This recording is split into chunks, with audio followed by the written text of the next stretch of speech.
আসসালামু আলাইকুম বন্ধুরা, মুষলধারে বৃষ্টি হচ্ছে। আমরা আছি বর্তমানে খিলগাঁও কুমিল্লা হোটেল চৌরাস্তা সানি অ্যাপার্টমেন্টের পঞ্চম তলায়। হঠাৎ রোদের পর হঠাৎ বৃষ্টির আগমন, নগর জীবনে স্বস্তির ছোঁয়া।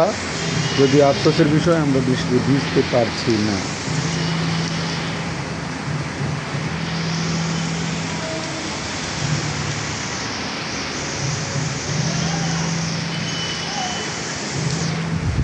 আকাশের মেঘ আরো ঘন হচ্ছে।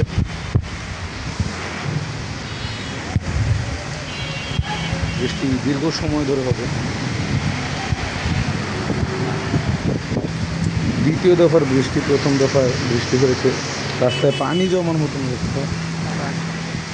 তার বাতাসেরও একটা শব্দ শোনা যাচ্ছে।